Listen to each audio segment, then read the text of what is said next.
Shalom, shalom, shalom. Yeah. I'm Priest and also Shab of the ISUPK, started at 1 West 125th Street, Harlem, New York, under commanding General Yohana. Tonight is the Tuesday night class. We're going to be going through some history of Florida, the Seminole Indians' history and their origin. The water for everybody that's able to tune in. If y'all can do me a favor, please place a 1 in the chat if y'all can hear me. If you can hear me loud and clear, please place a 1 in the chat to make sure I'm up and running properly. All right. I see everybody signing in. The water. Shalom, shalom. Yah Bashim Yahshua Barakatham. Yahweh Shemalathon Bashim Yahushua. To all my brothers and sisters that's tuning in, man. All right. I appreciate y'all. The water. All right, so we're gonna go ahead and get right into it. Of course, if you have any questions, feel free to ask. I'd even post a link. My bad. I know y'all probably wondering where the link at. Hold on. Let me get y'all right. I got y'all. Boom. There you go. Yeah, right. Most High Christ. I just posted it, Kawatham Salakia, but I just posted it. It's in the chat, in the YouTube chat, or in the Facebook chat, whatever you're viewing on. Just click the link if you want to join the live. Oh man, there we go. Most High Christ. Hey, Shalom, Yahba Shem Shabakatah. Shalom, Yabashim Yabashab Barakatah, Tawashah. Oh man, the water for hopping on, boy. Khan. All right. Anybody else that's able to hop on, if you want to tune in directly, ask your questions. Any questions you may have, feel free to click the link. As for brothers and sisters that's tuning into the class, feel free to click the link. We'll go through any questions that you may have on topic or out of topic, whatever the case may be. But we're gonna dive right into the topic, y'all. Right.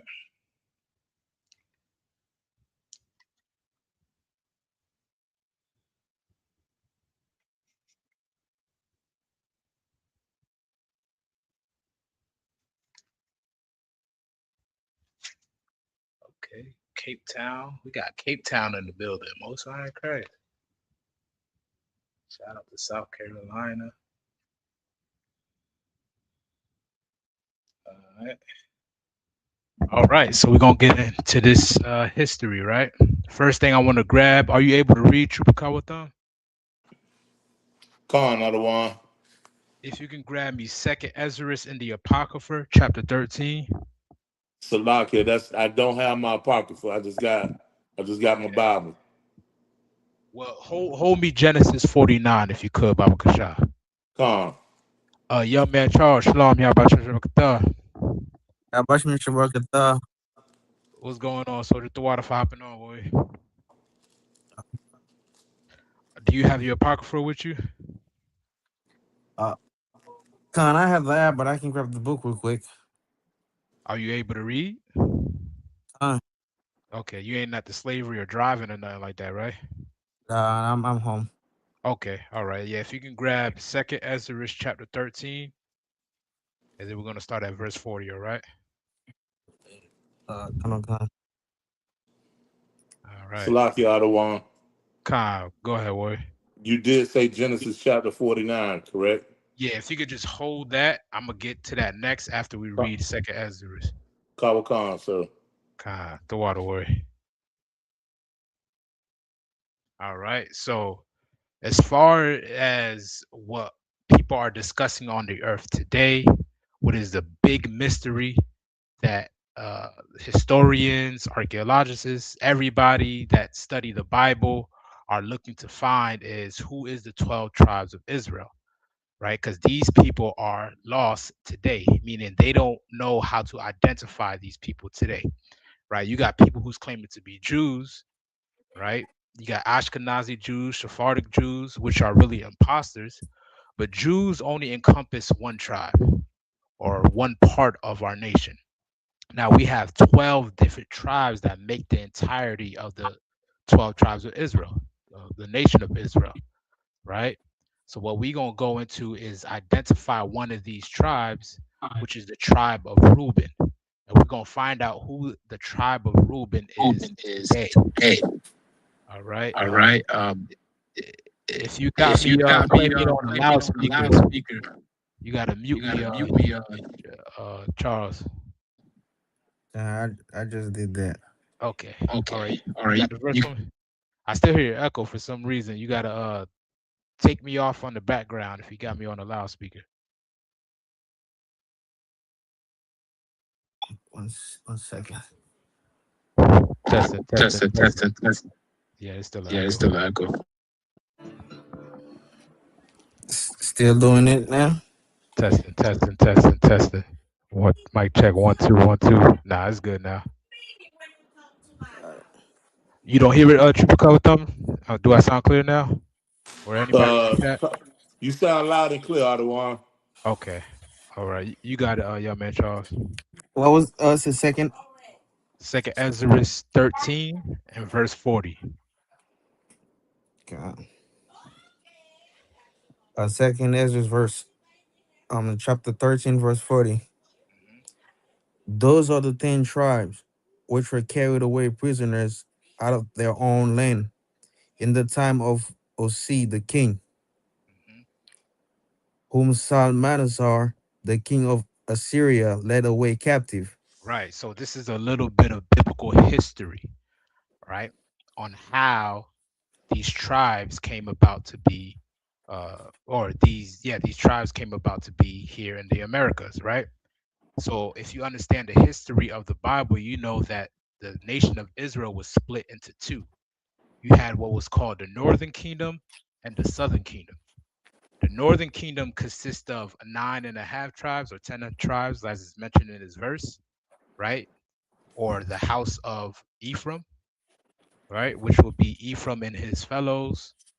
That's Ephraim, Manasseh, Reuben, Gad. Who else am I missing? Simeon, Issachar, Zebulon, Naphtali, and parts of Levi, right? So these are the tribes that made up the northern kingdom. And then in the southern kingdom, you had Judah, Levi, and Benjamin, right? So during our split, the northern kingdom happened to go into captivity by the Assyrians, right? So that's what the Bible is explaining right now. So the Assyrians led the northern kingdom or the 10 tribes into captivity. Read on.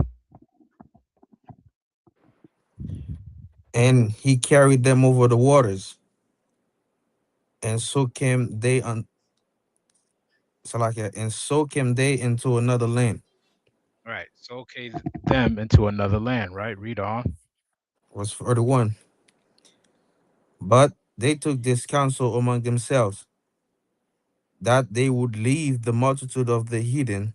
Right. This is what the council that they took amongst the 10 tribes, that they're going to leave their place of captivity amongst the heathen, right? Read on.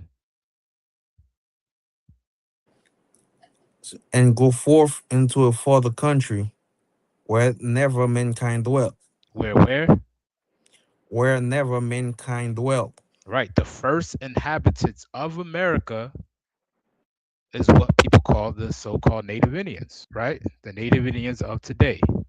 They were the original people of this land called America. Before the Europeans got here, the Spanish, the English, the Portuguese, French, all the European nations, before they came over here, there was people that was already existing on this land, right?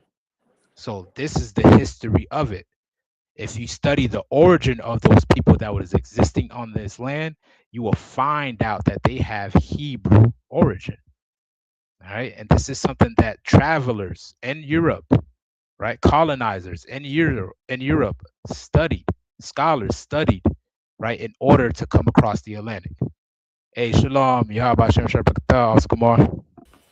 Hey, Shalom, Yahba Shem Shabrakatah. What's going on, sir? Hey, I'm Tawar, man. Tawar Five and all worry. Okay. Yeah, right. So You can continue on, young man Charles. Um, verse 42, Mhm. that they might there keep their statutes, which they never kept in their own land. Right, keep their statutes, right? These are Israelites. Their statutes and their laws and their way to conduct themselves is found in the Bible. And the thing is, you'll find a lot of similarities from the indigenous people of America and the Hebrews of the Bible, right? A lot of customs from wearing fringes and ceremonies and high holy days and certain observance of the days and calendars. You'll find that is very similar to the Hebrews of the Bible. You know why? Because they are the original Jews. They are the original Israelites. They are the lost tribe of Israel. Right? Read on. Verse 43, and they entered into Euphrates by the narrow places of the river. Right. Is explaining their passage, right? The voyage that they took, right? When they left from that region, right, where they was led captive, they traveled through the Euphrates, right? Read on. Verse 44, for the Most High then shew signs for them, and held still the flood till they were passed over. Right. So passing through these waters, it got a bit rough, right? You're passing through the sea, you're passing through rivers. But this was all by the Lord's design, right? So what he did is held still the flood, held still the waters, so it can be an easier voyage for them traveling through the Euphrates, going towards mainly the eastern part of Africa, traveling towards the southern region, passing the southern part of Africa, crossing the Atlantic, and reaching the Caribbean islands. Right? Read on. Verse 45, for through that country there was a Greek way to go, Hmm. namely of a year and a half. Right. That's how long it took for them to travel from the Middle East, so-called Middle East, to the Americas. Right, from passing through the Euphrates. Right. If you look on the map, the Euphrates is right in the Middle East. So these people come from the Middle East. Right. That's where the Israelites originate from. That region, Mesopotamia. Right. So they traveled through the Euphrates and the eastern part of Africa towards the southern and crossing the Atlantic and arrived in America. Right. This is the historical origin or the biblical origin of the Indians, so-called Indians. Right. They come from the 10 tribes, the lost tribes of Israel. And it took about a year and a half to make this trip before anybody else did. Right. They went under the captivity under Assyria, uh, I'll say around what 500 BC or 600 BC around there, right? So this is before the Europeans arrived, which was around the 1400s. All right, read on. And this same region is called Osiris. Right, this same region called Osiris, which means earth. Right, they arrived in this land where no man dwelt. Right, so these Israelites traveled from that region, the Mesopotamian region, to the North America. Right? So let me get Genesis 49, and we're going to see the correlation between the native Indians or the indigenous people of America and the Israelites. You can start me at verse 1, Baba Kasha. Kaba Khan, sir. All right. This is the book of Genesis, chapter 49, verse 1. Mm-hmm. And Jacob called unto his sons and said, gather yourselves together, that I may tell you that which shall befall you in the last days. When? In the last days. In the last days. Well, would y'all mostly agree that we are in the last days today? Kaba Khan. Right. Most people will agree with that, with all that's going on in the earth today. Right. These are the last days that we in. And before we got into this time period that we in right now, Jacob had to prophesy about it thousands of years before, right? So this is Jacob, right? The forefather of the 12 tribes of Israel, gathering all his sons together to let them know what's going to happen to them in the last days, which is the days that we in now, right? Jump me down to verse 3. Verse 3. Reuben, thou art my firstborn, Right, Reuben. my So if I could just pause you there real quick, Reuben is one of those 10 tribes that left the Assyrian captivity that we read about in Second Ezra, right? Y'all remember what we just read? son. Right. It said that the 10 tribes took counsel amongst themselves that they would leave the multitude of the heathens. Well, Reuben was part of the northern kingdom that went into Assyrian captivity, that fled for the multitude of heathens. So we're gonna read about them to give a marker or identifier to know who they are today, which is the last days, right? Read on. Reuben, Tawakan, Salagia. Reuben, thou art my firstborn, my might, and the beginning of my strength, Hmm. the excellency of dignity, Hmm. and the excellency of power. The excellency of dignity, the excellency of power, right? Reuben was Jacob's firstborn. You know what I mean? So this man was, given was in order. He was in the rightful order of be to be given the blessings from Jacob, right? The inheritance from Jacob, right? But something took place for him not to receive that blessing, not to receive that inheritance, right? Read on. Tawakan. Verse 4. Unstable as water. On what? Thou unstable as water. I want y'all to keep that in your mind, right? Jacob is giving you the characteristics of this tribe that help us identify who they are today. It says unstable as water, right? Read on. Tawakan. Thou shalt not excel. Thou shalt not excel, right? All the captivity that so-called Negroes and Haitians and blacks went in Western world and the New World, guess what? The indigenous people suffered the same fate. They went through the same thing, right? So-called Native Indians suffered the same atrocities that black people face from the European man. Right? Reuben did not get to excel because they was colonized and conquered as well too. Right? Read on. Tawakan. Because thou wentest up to thy father's bed, then defilest thou it. He went up to my couch. Right. This is what Reuben did for him to lose out on the inheritance, right?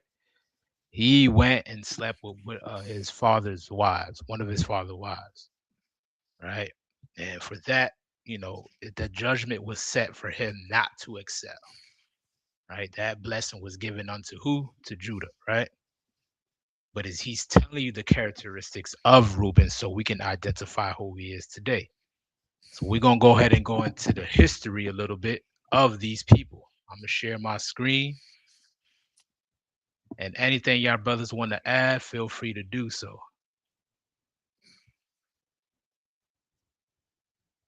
All right, let me share my screen.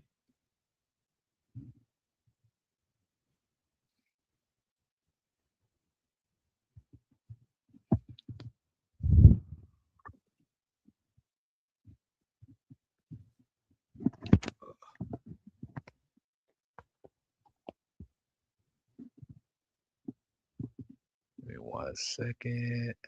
Y'all can see it? Tawakan, sir. Okay. Is it readable or is it like small? It's small, but I'm able to zoom in on the screen.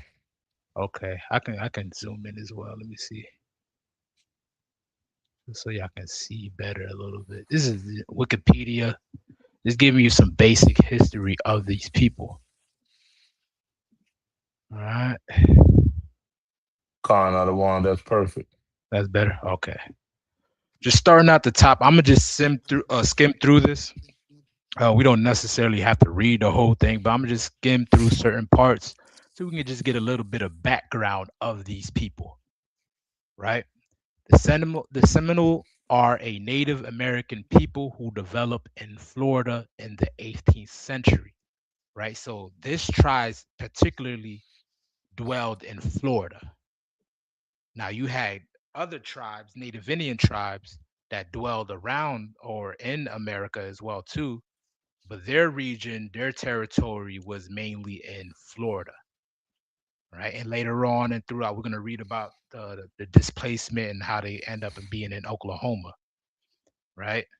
But their ways, like them as a tribe, was pretty distinctive from other tribes, right? So they were able to tell them apart from the other tribes, which the reason why they got their name as well too, as Seminoles, right? I'm gonna read on. Today they live in Oklahoma and Florida and comprise three federal recognized tribes: the Seminole Nation of Oklahoma, the Seminole Tribe of Florida, and the Muscogee, Salak if I butchered that, Tribe of Indians of Florida, as well as Salakia, sir. the group. Go ahead, Soldier. It's Mikasuki. Mikasuki, the water word. I appreciate that. You know what I'm saying? We got a Florida native on the line as well, too. You a Florida native, right, Kawatha? Tawakan, sir. Damn My right. my my Go actually ahead. actually when I was a kid, Hmm. my mom used to take us to the Miccosukee Indian tribe down in Homestead. That's where they had Mm, all the airboat rides and the alligator shows and stuff like that. mm. God, Most High Christ. That's what's up. So you're pretty familiar with this tribe of people, basically. I mean, just the name was stood out because I remember going as a kid. Right, But right, right. to know the tribe personally like that, la sir. Okay, okay. No sweat, no sweat. But that's still a cool experience for you to even interact. A lot of these Right, tribes today are hidden and right, right, cut off from society because of federal laws and stuff like that. They make sure that they're r- protected and cut off from society and civilization. right, right. Mhm. A lot of Tampa has a lot of Indian names in the Tampa Bay area as well. Yup. You ever heard of Chief Osceola? I know about Osceola State Park, Okay, Well, right here in Kissimmee, the county is Osceola County. Now Osceola it's County. Okay, right, right. It's pretty is arguable that whether or not Chief Osceola was a Seminole Indian or a so-called white man, right? They did that's what the argument is about. But he was like a prominent figure in the Seminole War and helping them fight okay, against the Europeans. You know what I'm saying? So yes, okay. I would agree with what you're saying about Tampa. Even here in Kissimmee, they got a lot of Indian names. A lot of Like Indian they names. have one major name in Tampa is Tanona Sassa. That's another Mm, real name that stands out amongst the Indians. okay. Most High Christ. See, there I have Yeah, it. All right. So these people origin is what we're breaking down right now. Right. You still holding Genesis 49 for me? Kawakan, sir. All right. So I'm gonna continue to read on this part and I'm gonna call on Genesis 49 real quick. Just 49 jump at what verse? jump back to verse 3 when I call on it. Time, time. All right. So the etymology, right? Their origin. According to the Seminole people, the word Seminole is derived from the what is it again? Mus- Muskogee. Miccosukee. But yeah, Mis that's Muskogee. okay, Muskogee. There we go. Miccosukee is the other one. Correct. Okay. Muskogee word Seminole Ali. This has been variously translated as frontiersmen, outcasts, runaway, separatists, and similar words, right? So, like I mentioned, their tradition and who they are as a tribe was very distinctive from the other Indian tribes, right? This is why we're able to identify them today as Reuben and the rest of the Indian tribes as Gad, right? Because their ways are pretty distinctive, right? And because of that, they name themselves that, separate from all the other tribes, right? The word Seminole is possible also from the Spanish Seminoles, meaning wild one, untamed, or runaway. Right? Start me at verse 4 again, real quick. Tawakan. Go ahead. Genesis chapter 49, verse 4. Mhm. Unstable as water. He's what? Unstable as water. And guess what? That was a prophecy to let you know who these people are today. For the fact that they was given this name lets you know that they are one of the 12 tribes of Israel. They was given this name Seminole for a reason, right? Because their character is as a wild one or untamed, right? Did you know that Seminole Indians are only the only Indian tribe that did not fully sign a peace treaty, right? They are known today as the unconquered tribe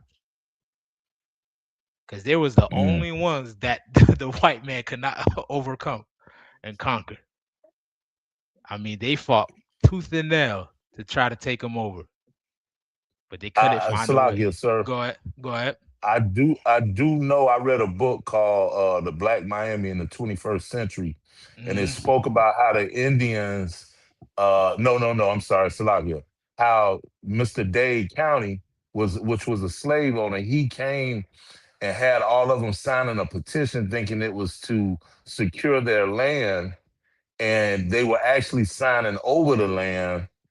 And once they realized what they had done, they pretty much waited for him to come horseback, passing through Central Hmm. Florida, and they ambushed him and killed him. Mm, And that's how Miami-Dade County got its name, Dade County. He was a slave owner. mm. Yep, yep. Yeah, wild one. You know what I mean? Mm-hmm. It's easy. It's even written about them that when they used to ride on their horses, they'll ride them bare without a saddle. Con, You know what I'm saying? And they'll use their con, horse's hair as the mane to control the horse. con. You get what I'm saying? Yep.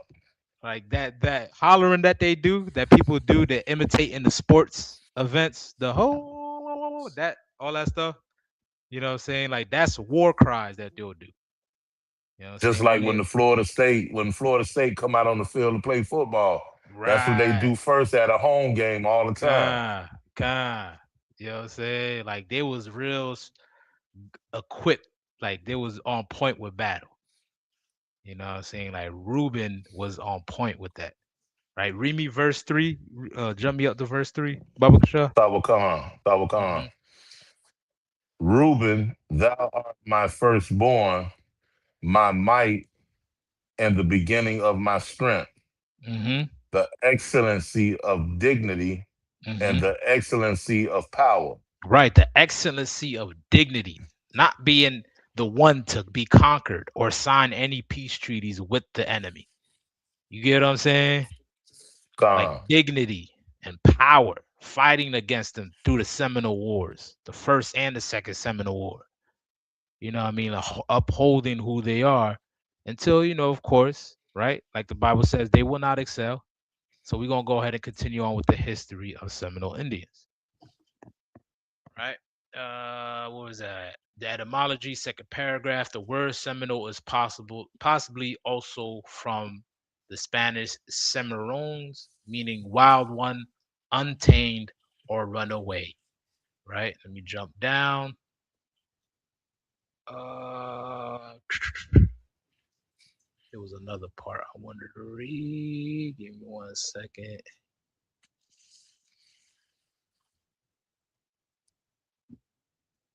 Uh, all right, this one right here. Right, this is the early 1700s to early 1800s. Right here. This is where I'm at right here. So I'm gonna read this part. As they established themselves in northern and peninsular Florida throughout the 1700s, the various new arrivals intermingled with each other and with the few remaining indigenous people. In a process of ethnogenesis, they constructed a new culture which they called Seminole, a derivative of the Muskogee, a Creek language word Seminole, and adaptation of the Spanish Cimarron, which means wild, in their case, wild men or runaway.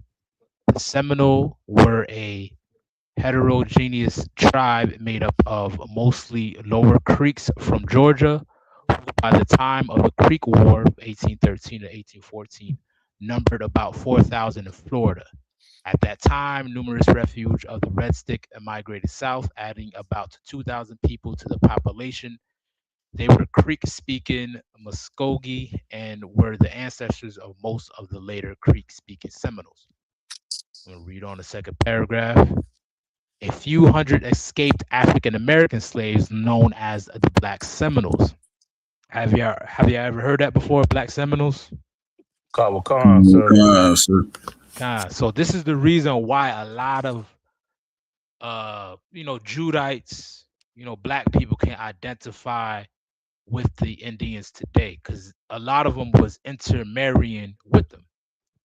You know what I mean? Like that goes to show that they knew who they were and they knew they were brothers. You know what I'm saying? They're sisters. Salakia. Go ahead. So basically, if I remember correctly, Mhm. the slaves were actually being saved by them when they was running Hey, away from the slave masters, correct? that damn right. You correct. Definitely correct, brother. We're gonna And definitely go ahead. Yeah, you got it. my next question is that that has to be the same Creek Indians that uh we were speaking about during Thanksgiving, correct?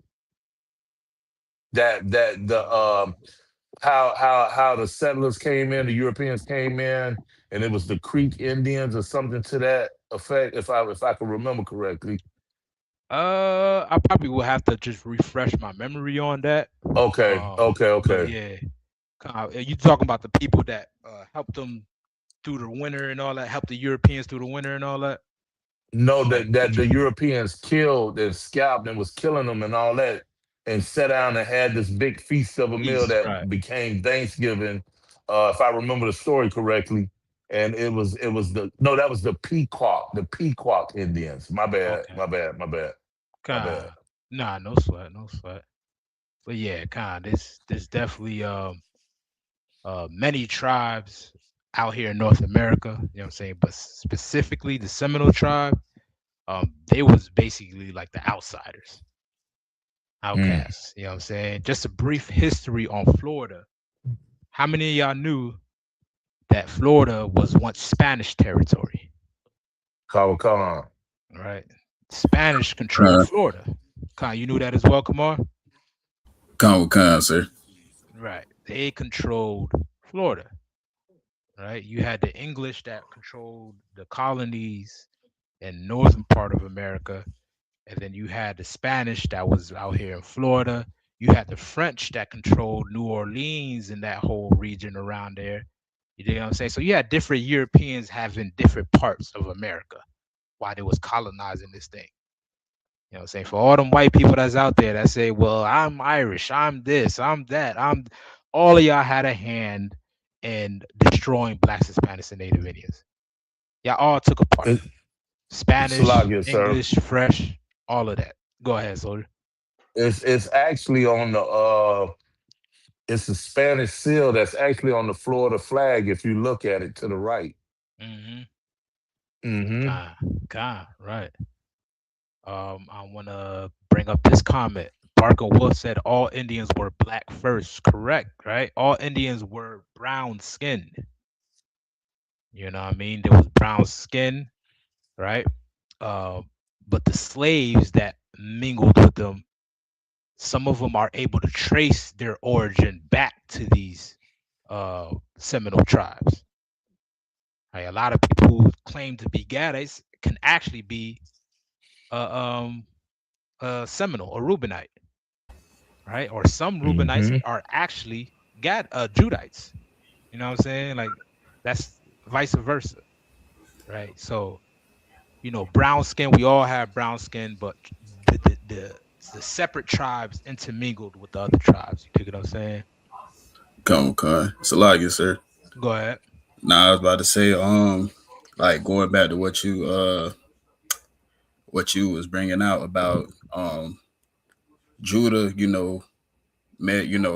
mixing in and mingling with the Seminole Indians.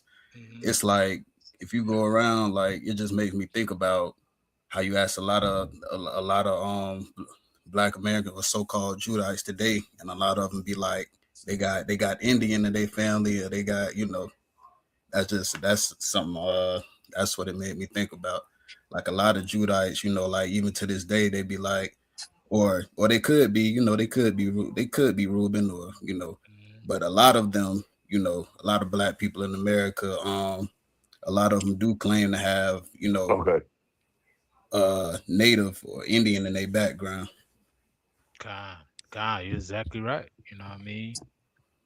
And no, I'm not in alignment with FBA, foundational Black Americans who say that Black people are the real Indians. No, no, no. You know what I'm saying? Like you had different, you have different tribes that existed in America. Mm. You get what I'm saying? But they were their own individual tribe, right? Just because somebody brown skin don't make them all one the same completely. Like you get what I'm saying? Like that's the thing that we have to get out of our heads. We have to get that colorism out of our heads. You know what I'm saying? Brown skin don't mean everybody was just a Black American. No. Brown skin was Seminoles, some was Gadites, some was North American Indians, and then you had the so-called African slaves. All right. So I'm gonna continue to read on the history on the second paragraph right here on the Wikipedia site, right? It says a few hundred escaped African American slaves, known as the Black Seminoles, settled near the Seminole towns and to the lesser extent, Native Americans from other tribes and some white Americans. The unified Seminoles spoke two languages, Creek and Muskasuki, Salakia, mutilating edible with its dialect of Hittitaki, Salakia. Two among the Muskogean languages family. Creek became the dominant language for the political and social discourse, so Muskogee speakers learned it participating in high-level negotiation. The Muskogean language group included Choctaw and Chickasaw, associated with two other major southern tribes. I'm gonna read on. In part due to the arrival of Native Americans from other cultures, the Seminoles became increasingly independent of other Creek groups and established their own identity through ethnogenesis. They developed a thriving trade network by the time of the British and Second Spanish period, roughly around 1767 and 1821. The tribe expanded considerably during this time and was further supplemented from the late 18th century by escaped slaves from southern plantation who settled near and paid tribute to Seminole towns. The latter became known as Black Seminoles, although they kept many facets of their own Gullah culture. All right. Now this is gonna go into how most of the wars was started.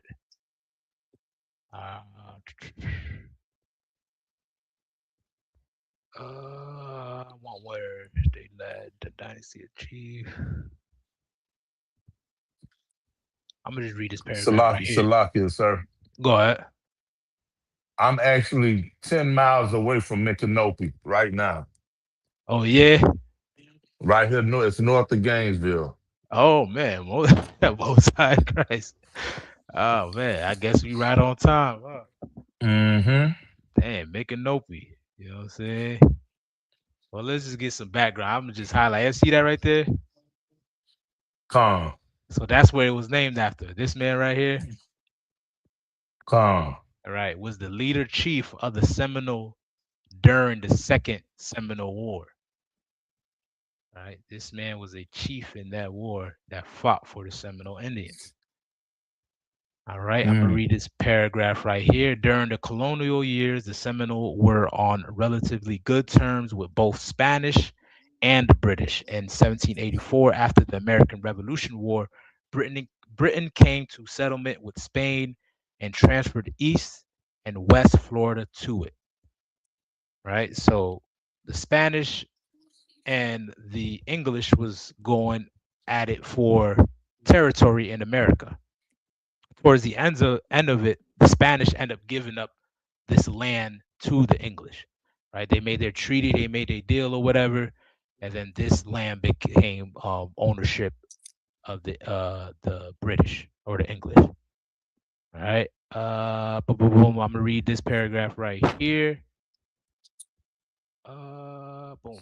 It says after raids by the Anglo-American colonists on Seminole settlements in the mid 18th century, the Seminole retaliated by raiding the southern colonies, primarily Georgia, purportedly at the behest of the Spanish.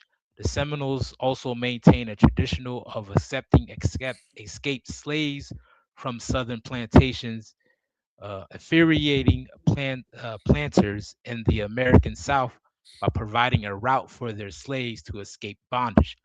Like Trooper Kawatam mentioned, right? They will help the black slaves, right? They will go and raid their plantations, free black slaves, and these plantation owners will get upset and try to go to Seminole territory and to destroy their land, right? This is how the feud will begin, going back and forth, just fighting over territory, right? When this land belonged to the Seminole Indians, Florida belonged to the Seminole Indians, right?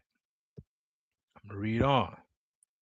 Uh, After the United States achieved independence, the U.S. Army and the local militia groups made increasingly frequent excursions into Spanish Florida to recapture escaped slaves living among the Seminoles. American General Andrew Jackson, y'all know who this man is? mm. Y'all Slave know owner. the slave owner, Andrew Oh, Jackson. fine, sir. Where else Mr. can you find Trail this man? Tears. Mr. Trailer, there you go. Get a brother here. Say that again. Say Mr. Trail of Tears, sir. Trail of Tears. That's what he's known for. The Trail of Tears. Where else can you find Andrew Jackson? On the 20, ain't it? On a $20 bill. Mm-hmm. How is this genocidal maniac being celebrated in America for killing hundreds of thousands of Native Indians, responsible for the Trail of Tears, but yet they tout him and prompt him up to be on the $20 bill that you spend daily. They honor their criminals in America. This man is nothing but a criminal because these Reubenites will help black people, help the slaves.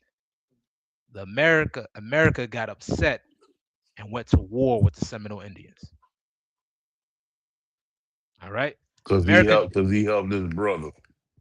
right? You know what I'm saying? Just because he helped his brother, right? That's crazy. American General Andrew Jackson, 1817 to 1818, campaigned against the Seminoles. Became Slakia. Campaign against the Seminoles became known as the First Seminole War. Though Spain decried the intrusion into its territories, the United States effectively controlled the Florida Panhandle after the war. Right, so this is how the first war began. Now, after that, there was a second Seminole War, and then they continue on fighting all the way until they decided to displace these people. Let me see if it has that right here.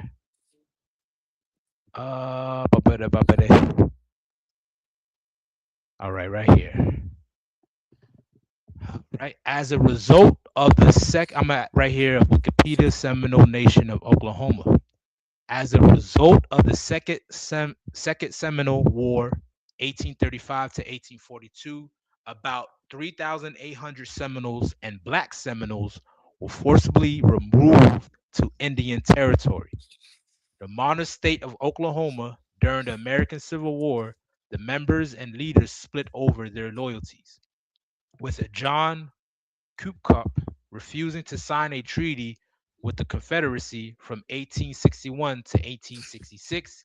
He led as chief of the Seminoles who supported the Union and fought in the Indian Brigade. The split among the Seminoles lasted until 1872. After the war, the United States government negotiated only with the loyal Seminoles, requiring the tribe to make a new peace treaty to cover those who allied with the Confederacy, to emancipate the slaves, and to extend tribal citizenship to those Seminole freedmen and who chose to stay in the Seminole territory. Right. So what they end up doing, right, what the Trail of Tears is also famous about, they forced those people to leave out of Florida and travel them all the way to Oklahoma. All Wow. right. This is what ended up happening to these people.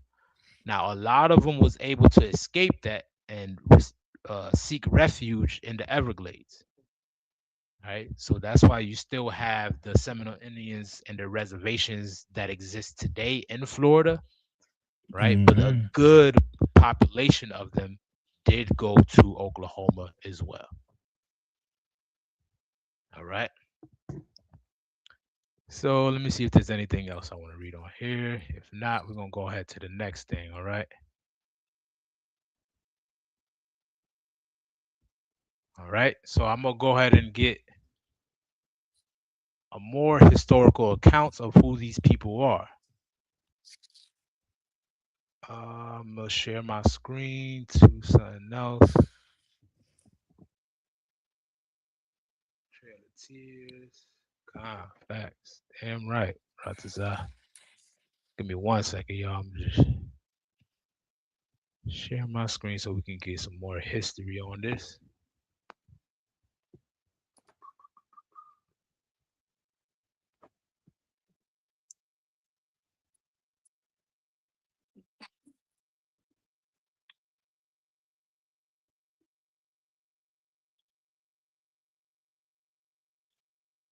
Hmm.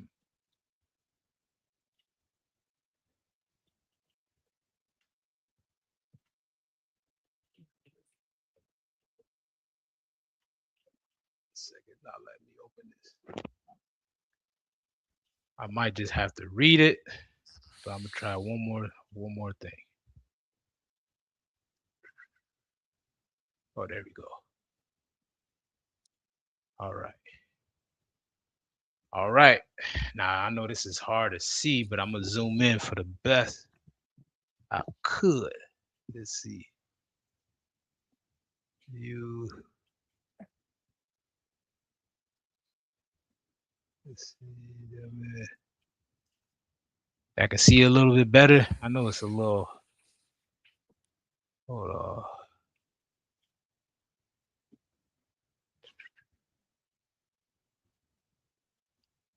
Hmm. Yeah, y'all probably won't be able to see it, but I'll read it. All right. This book right here is called The Lost Tribes and Promised Land. How many of y'all heard of this book before? All right. This is a book that's give the historical accounts of the indigenous people and their origins. Somebody was gonna say something? Nah, I was just gonna say come with cunts. I heard the book. It's like God, Most High in Christ. All right. So this book is called Lost Tribes and Promised Land. This is about, in this part that we're about to read is about a Portuguese explorer, a traveler, right, that came over here to the Americas around the 1600s, and he wrote a book. He explained to a rabbi who wrote a book. The rabbi name is Manasseh ben Israel, right? This rabbi name, right? Explaining to him that when he came to the Americas, the Indian people that he encountered was speaking Hebrew to them.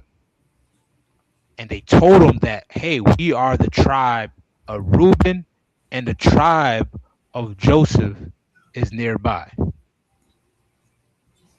Right? This is actual historical account. Right? The name of the Portuguese traveler was Antonio de Matazunos. Antonio de Matazunos. You can look it up.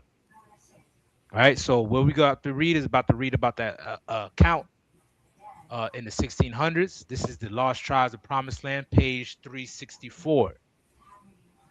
I'm gonna start in this paragraph right here. Y'all see where my cursor is at? Gone. Right. This paragraph right here. It says, waving a banner high in the air, the Indian's guide soon was greeted by a puff of smoke far beyond the other bank of the river. In response to his signal, the two men waited. Eventually, a canoe appeared, bearing three men and a woman, all of them, all of them Indians, to the place where Francisco and Metazinos were standing at the water's edge. The woman got off and spoke to Francisco in an Indian tongue that Metazinos could not understand, although he could perceive that he was being identified in the conversation. She then turned to her male companions to explain the situation.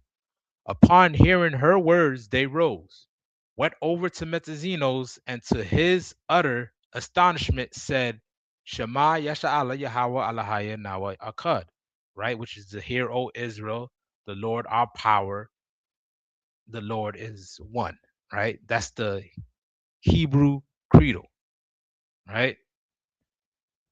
They had recited in Hebrew and the fundamental credo of Judaism, right? So he was surprised. This man, a Portuguese traveler, right, Metazinos, was a Jewish right man that spoke Hebrew, right? So when he came over here, because all the scholarly studies that they did and trying to find who the 12 tribes of Israel, the lost 12 tribes of Israel are scattered at, they looked into Second Ezra. And when they looked in there, they said, maybe these are the people that was mentioned in Second Ezra. So they traveled across the Atlantic to try to find where these people could possibly be. When they landed to the Americas, the people that they spoke with was speaking Hebrew. That's what he wrote, right? Rabbi Manasseh ben Israel wrote it in a book called Hope of Israel. This book was published back in the 1600s. He wrote it in the book how these people kept the traditions of the Hebrews, kept many of the ceremonies of the Hebrews. Not only that, according to Metazino's account, they spoke Hebrew as well too, by speaking the Hebrew credo. All right, I'm gonna read on. All right, it says, a brief conversation then ensued in their common ancestral tongue, according to Metazinos, who fluency in it is almost as perplexing to the reader of his narrative as that of his three mysterious new companions. They told him that they were themselves of the tribe of Reuben, and that the tribe of Joseph lived on an island nearby. So the Indians explained to this Portuguese man that they themselves are from the tribe of Reuben, and the tribe of Joseph is on an island nearby. Who are the tribes of Joseph? Do anybody know? It's a lot here. Go ahead.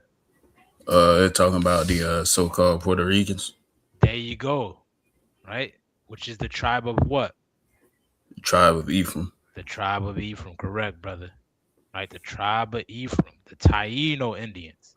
The Reubenites was saying, my brothers, the Ephraimites, are in an island nearby. Right? That's the Caribbean islands of Puerto Rico, Cuba. Right? The Tainos. Right? Read on. The day when they were at last to issue forth into the world was coming soon, they explained, but in the meantime, they could not allow visitors to cross over to them. Right? So, this is the actual historical account that he encountered with the Indians that he wrote about in the 1600s. That these people spoke Hebrew towards each other, to each other, right? And identify themselves as the tribe of Reuben. Like I said, you can find this in the book of Lost Tribes, the Promised Land, Hope of Israel, and all these other books. All right. So let's drop that.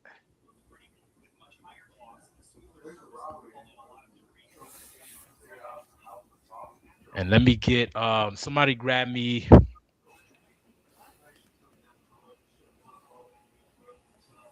babade. 1 second.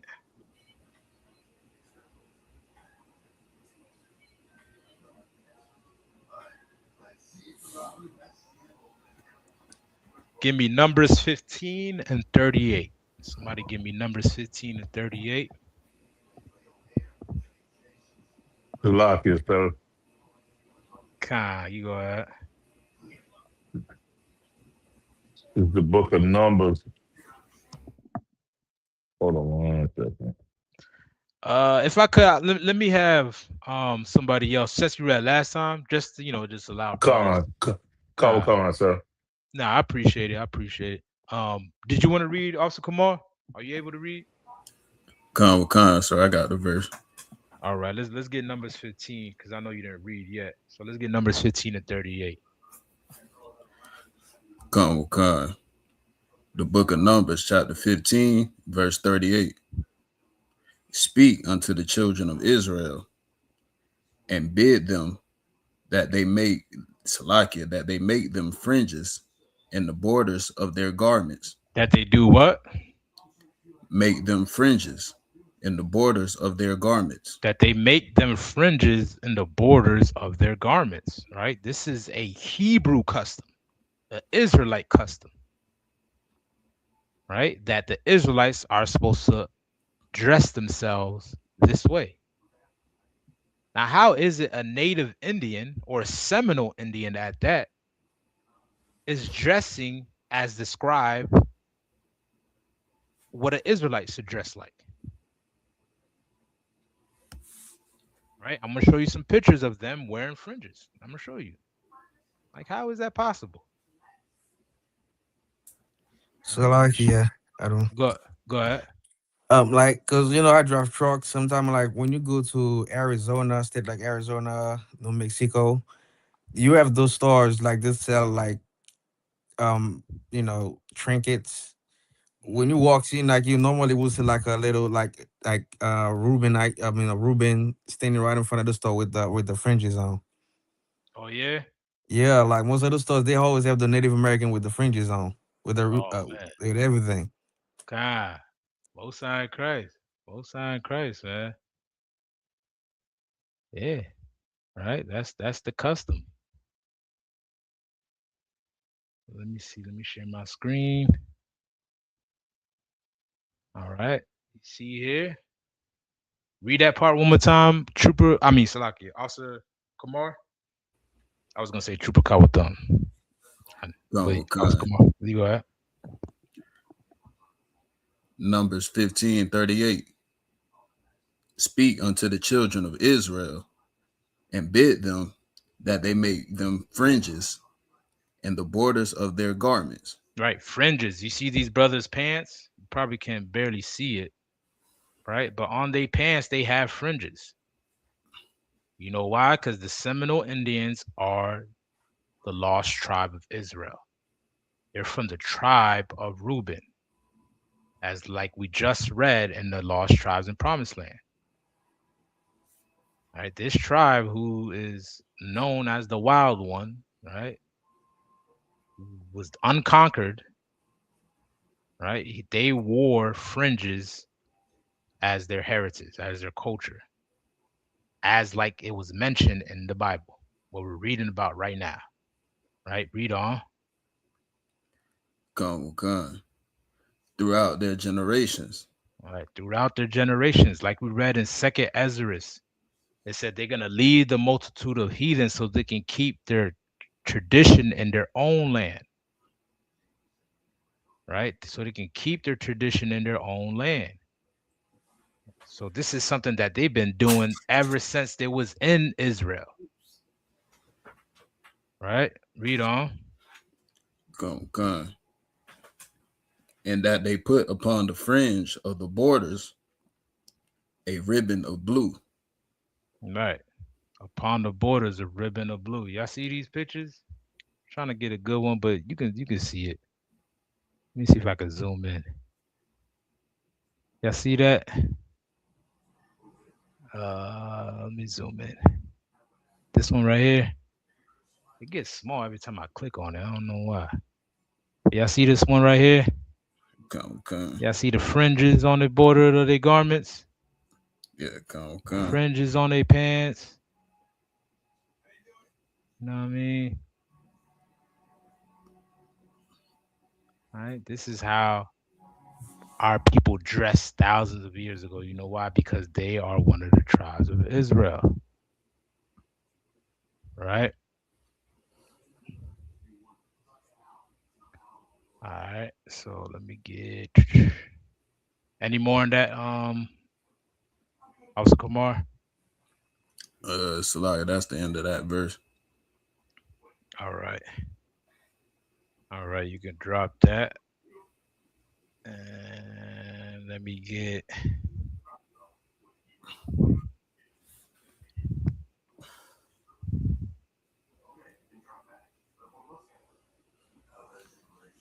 one second.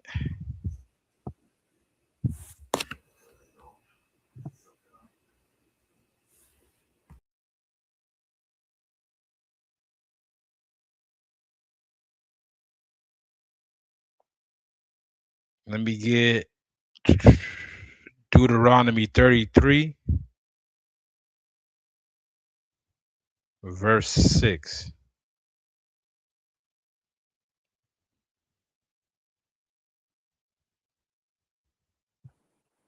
Salaki, I got it. All right, you go ahead, brother. Deuteronomy 33, verse 6. Hmm. Let Reuben live and not Hmm. die. All right, let Reuben live and not die. Right, this is the one tribe that was not conquered, that went unconquered. All right, because they did not officially sign any peace treaty with the European man. Right, they fought all the way until the end.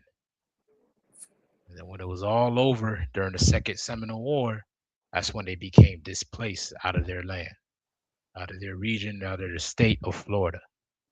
Right? Read on. And let not his men be few.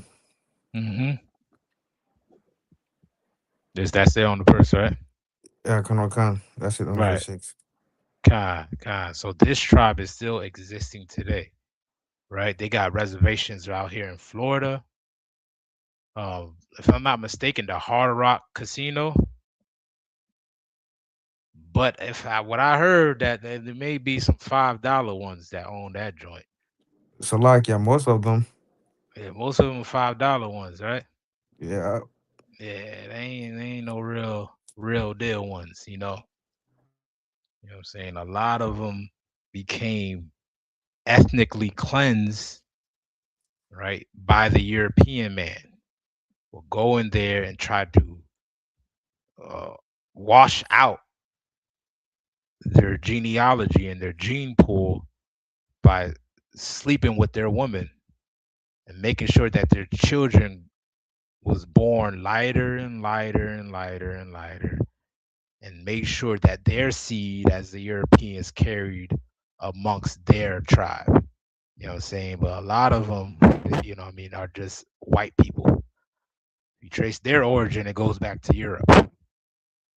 You know what I mean? So the ones that's in top, that's owning the Hard Rock Casino, right? They're imposters, like Eric Davis said. They're not, you know. You want to find some real Seminole Indians, go to the reservations. You know what I mean? The ones that's struggling on the bottom, you know that's the ones that the white man don't want none of to get a piece of this pie. Salakia. Go ahead. And that would be You the Miccosukee Indian tribe in Homestead. Hmm. Damn right. it's lucky. Go ahead, soldier. And you know the conditions of our people is always how you've been able to tell that we're the 12 tribes of Israel. You know, no other nation has suffered under the same conditions that we have, like what the Bible said we'd be going through. You know, like the curses that was mentioned in Deuteronomy. No other, you know, no other nation of people has suffered those curses. Mm, And even with the tribe of Reuben, like what you just mentioned, like nobody else is living how they living. You know, had a history that they have, or you know, are living on the bottom, living in reservations, or you know, or the barrios or the ghettos or anything like that, struggling. So you know, from that alone, you know, that should tell you who the 12 tribes of the nation of Israel are. Like just look at how they living. That's how they were able to find them in the beginning, like in the book. hmm. Damn right. Damn right. Get the brother a hand. You know what I'm saying?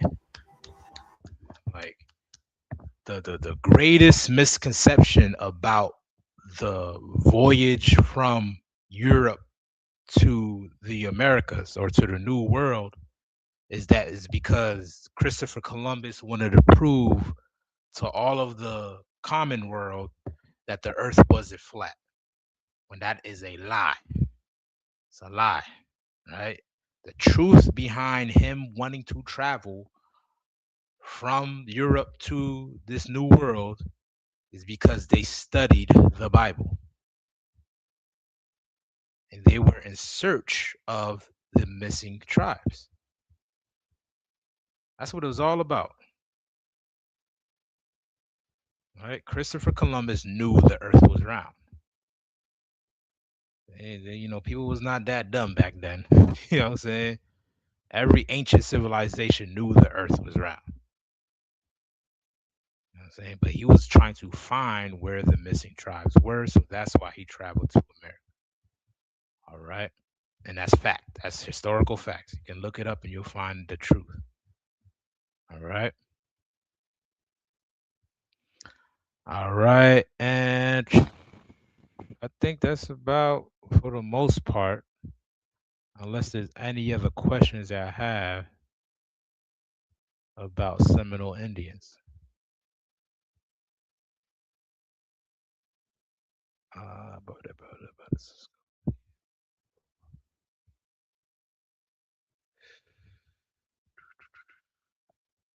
I do want to pull.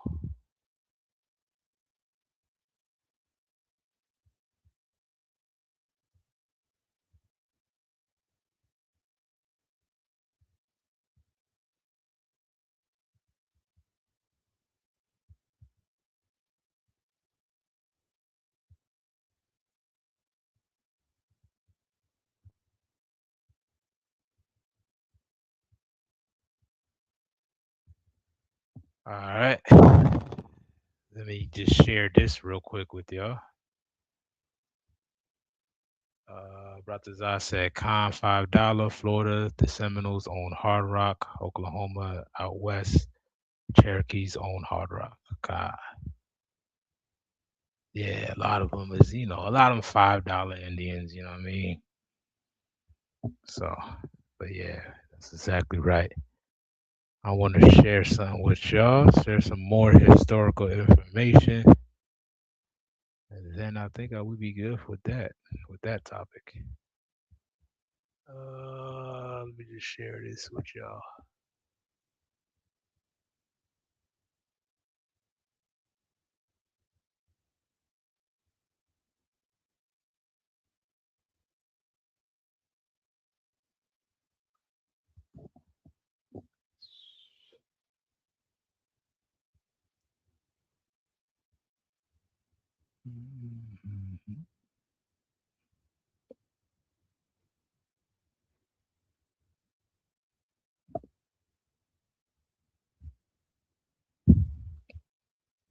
Right now, this is from a book called 10 Tribes, if I'm not mistaken.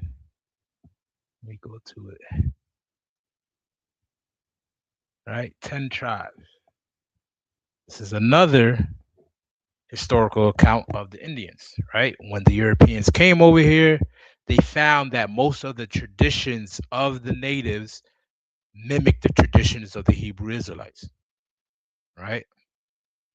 Right? And they came up with the conclusion that these people must be the lost 10 tribes of Israel. So this book in particular was written in 1700s, right? I was able to find a digital copy, Most High in Christ, but it's called the 10 Tribe of Israel Historical Identified with the Aborigines of the Western Hemisphere, right? And this is one part in particular that stands out that shows that these people are Israelites. So with this part right here, I'm gonna zoom in. Uh, all right, it says mode of reckoning. They count time observed, Dr. Bonit, whatever, after the manner of the Hebrews, right? Those he's speaking about the Indians, right? In particular the Mexicans, right? But all the tribes that existed in the Western Hemisphere come from the tribes of Israel, whether you have Seminole or Cherokee or Aztec or Inca, Taino, Arawak, right? These people descend from the tribe of Israel, right? And the same way that the Seminoles was speaking Hebrew and self-proclaimed to be the tribe of Reuben, right? Guess what? The Mexicans was also as well practicing the custom of the Hebrews, the Israelites, right? Because it's all tied together, right? So he's saying that they is talking about the Indians, right? Observe Dr. Bunot after the manner of the Hebrews. They divide the year into spring, summer, autumn, and winter. They number the year from any of those four periods, for they have no name of a year, and they subdivide these and count the year by lunar months, like the Israelites, who counted by the moons, as their names sufficiently testifies. The number and regular periods of the Indians' religious feasts is a good historical proof that they counted the time by and observe a weekly Sabbath, right? Long after their arrival on the America continent, right? They kept the Sabbath, right? They kept the customs of the Israelites. This is the things that they will observe. The Europeans will observe the Indians doing these things, part of their religious practice, right? And their ceremonies and what they celebrated. They found that it copied a lot from the Israelites, right? Because these people are the tribes of Israel, right? Pop quiz. Can somebody name me real quick? I went over on the class on this. Somebody name me at least one artifact that was found, Hebrew artifact that was found in America, North America. Salakia. Go ahead. Um, it was. I know one of them. It was the 10 Commandments, right? Okay, okay. Was it, you remember what that called? Salakia. Oh, sweat. Yeah, but you close. You close. One of it is the with the 10 Commandments. All right, all right. Make sure y'all taking notes. Make sure y'all taking notes. Pop quiz. Name one Hebrew artifact that was found here in North America.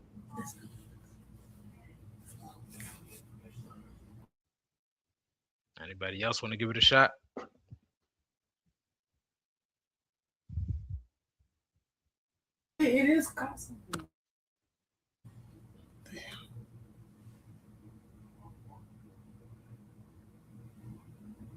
All right.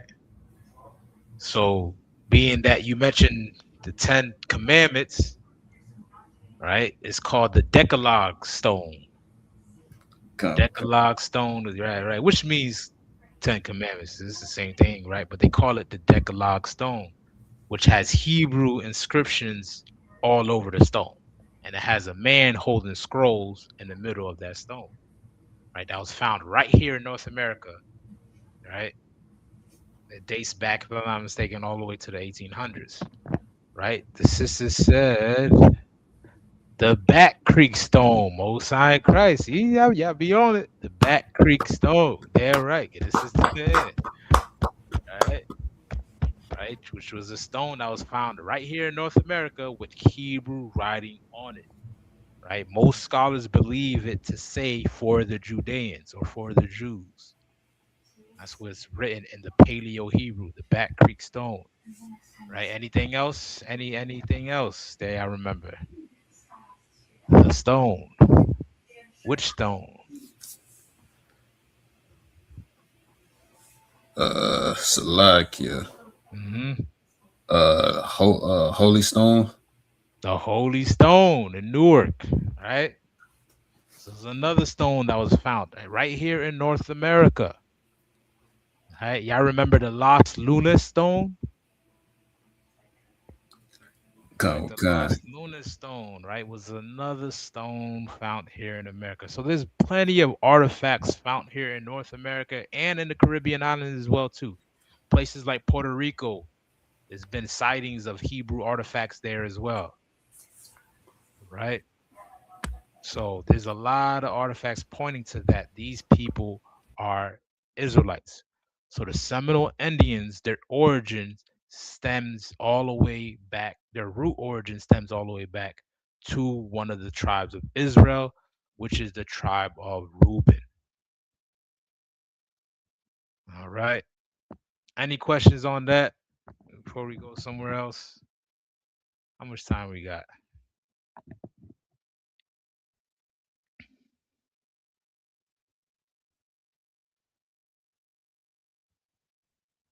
All right. I got a few minutes left. I don't mean to hold y'all long for too long. All right. If somebody can grab me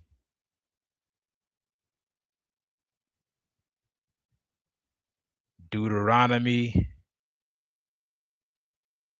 28 and 15, Baba Shah. Salakia. Go ahead.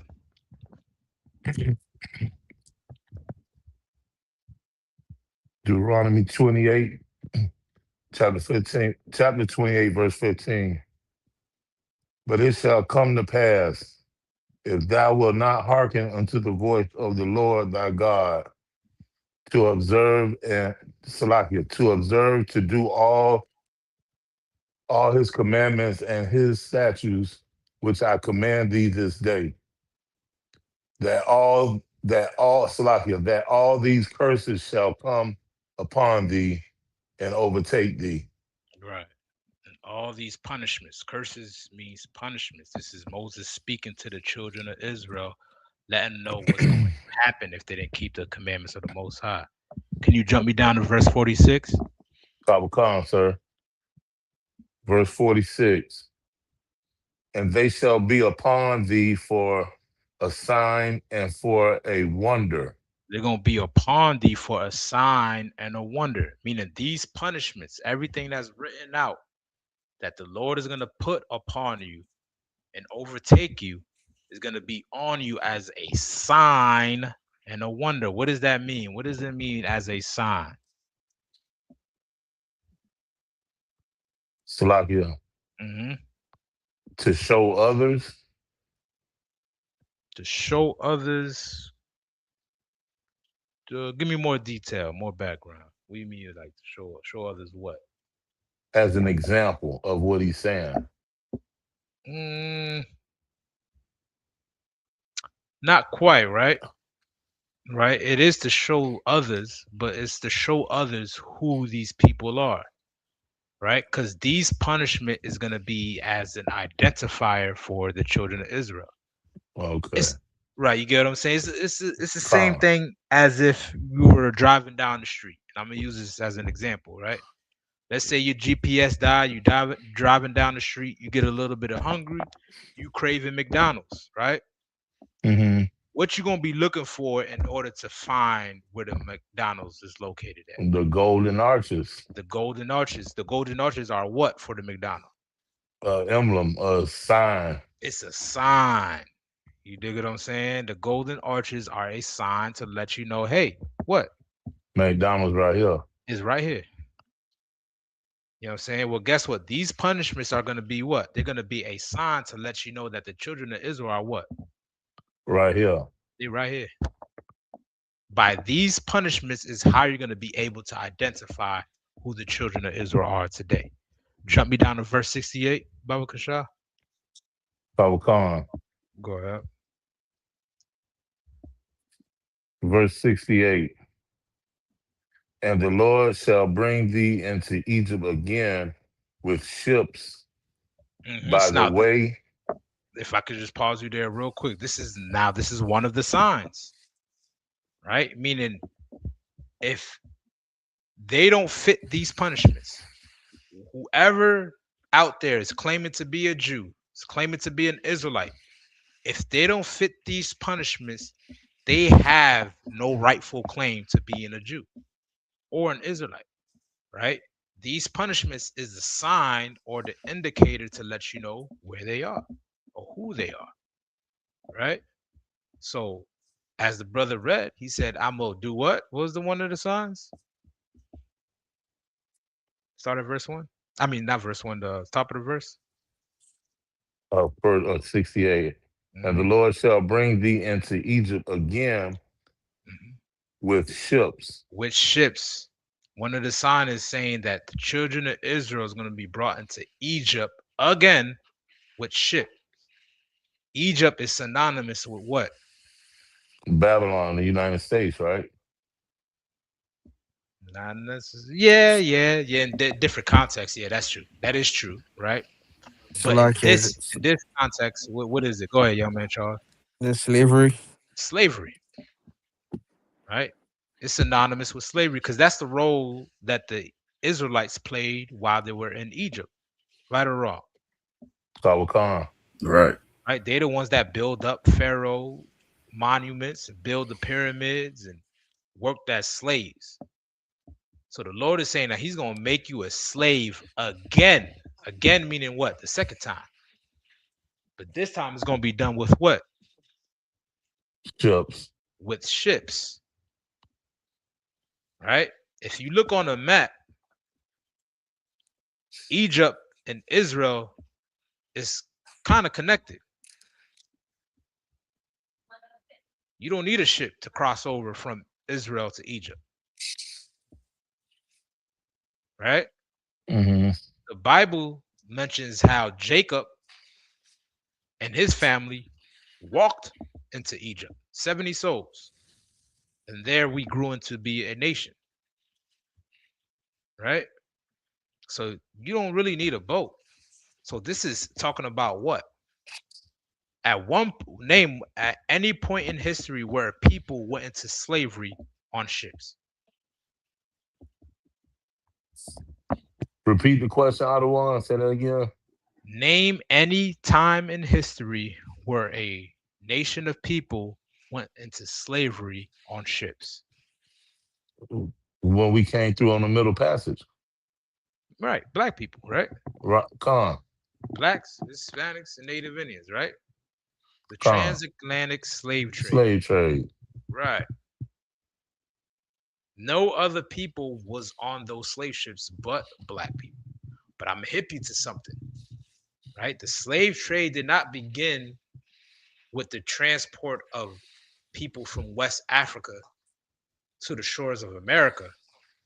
It actually began a little bit before that, right? When Christopher Columbus came here in 1492, he seen all the wealth and the gold that the Indians had, right, in the Caribbean islands, right? And what he did is took all that wealth, right, took all that gold, came back to Spain, and said, "Look where I got from these Indians." From there, they commissioned more travelers, more colonizers to go out into the new world of America and conquer that land, and conquer that region. And a lot of people that was colonized and conquered was sailed back to Spain to be slaves in Europe, right? So the transatlantic slave trade did not begin in 1619. It actually began with transporting Indian people back to Spain. Salakia, sir. Go ahead. So, would this be part of the reason why Puerto Rico is named what it's named? 100%. 100%. The Puerto Rico means rich port, right? And if y'all do the study, you'll find that a lot of the ships that was taking all the riches out of those islands, a lot of them sunk. Right? They sunk because they was outweighed by all the gold. They was taking so much gold that it was sinking their ships.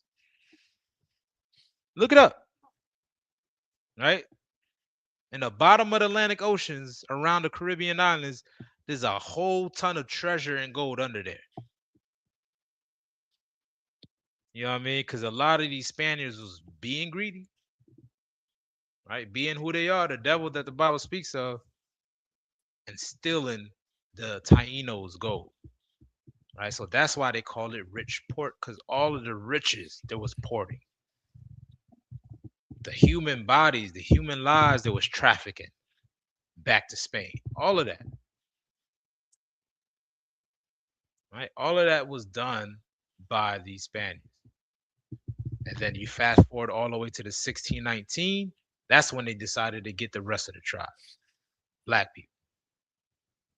Right? So the Lord said he gonna bring us into Egypt again with ships. It's talking about all the tribes of Israel experienced this.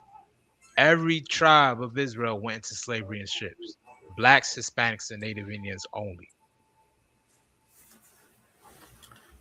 Right? Salakia, so Go ahead. so when they came, and they did what they did to Judah, Benjamin, uh Levi, was part of it about the same thing they did with the northern tribes, like them having the knowledge that they were Israelites as well? 100%, brother. 100%. 100%. Right?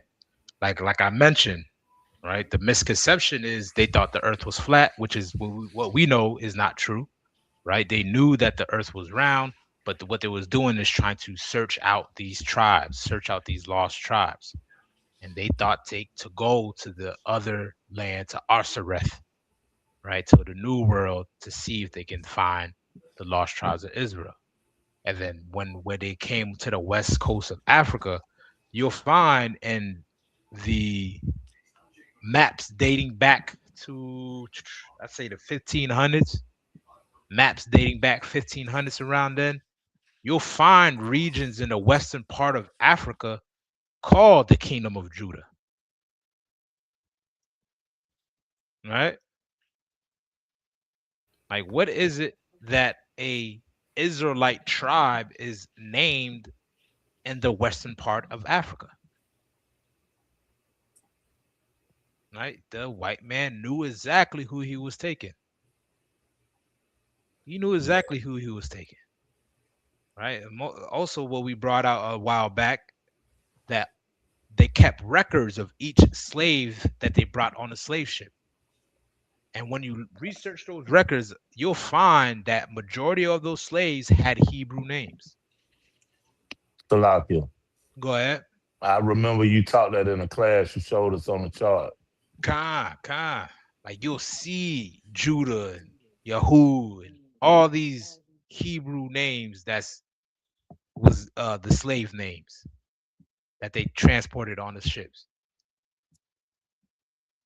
Right? So they knew exactly who they was taking. They specifically targeted the Indians, and then they specifically targeted the so-called black people in West Africa. You know what I mean? Like Ratazar says, Salakia, more Hebrew artifacts are found in Puerto Rico than anywhere else at the moment. Correct. Right? I like that in short. Egypt. Sis said the white man go treasure diving for that gold to this day. Facts. They find bars of silver. Right. One of the conspiracies is that the Bermuda Triangle. You ever heard of that? Power Khan. Right. The Bermuda Triangle. Right. They say that that's where all the gold is at because they say that those waters are so unstable around that area that a lot of ships sink around that area. And the whole conspiracy behind it is that it's cursed, so they don't want people to find the gold. So a lot of people be Khan. missing around that area. But I mean, who knows? It could be truth to that. Who knows? I don't know. You know what I'm saying? But what I do know is true that a lot of ships did sink around that area. You know what I mean? With gold, wealth, and all of that stuff. Right? So jump me back to Deuteronomy 68. You can finish that out. Power Khan, Adawan. Go ahead. And the Lord shall bring thee into Egypt again with ships, by the way whereof I speak unto thee. Thou shalt see it no more again, and there ye shall be sold unto your enemies for bondmen and for bondwomen. Right. What Moses is saying is, by the way thereof I spoke unto thee, you won't see it again. Right. The way that they were heading to was where? From the wilderness, where were they going?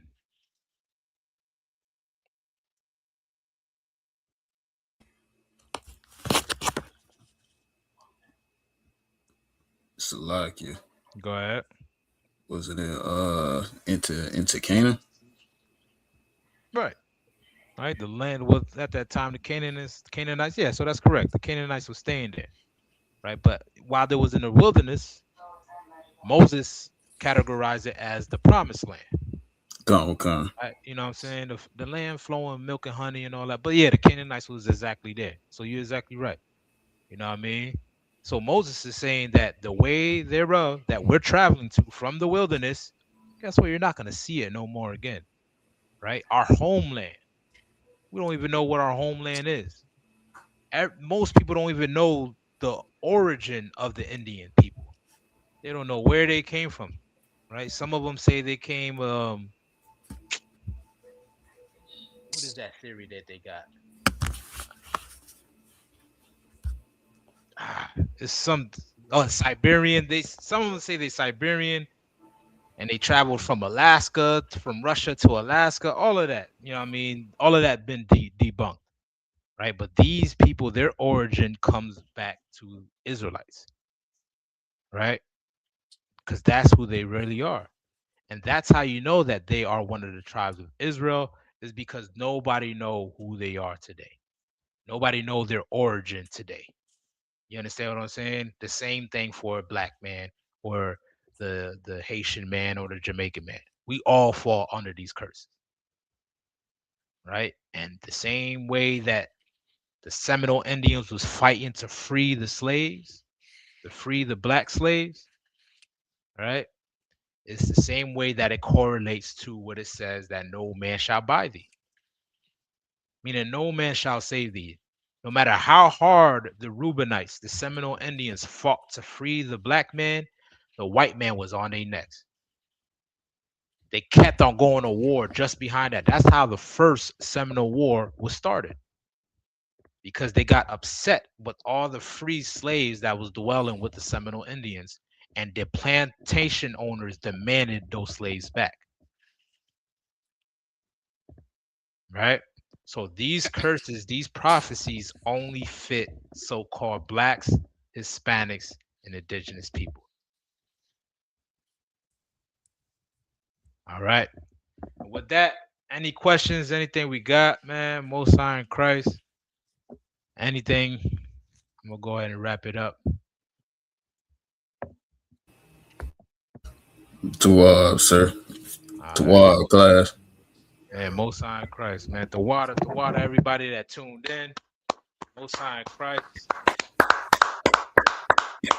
I I want to give a shout out, man. Big up also Kamar, Trooper Kawa Thumb, Young Man Charles, everybody that tuned in to the class, Trooper Rataza, Levant, Corey Duval, man, the water for everybody that tuned in, Eric Davis.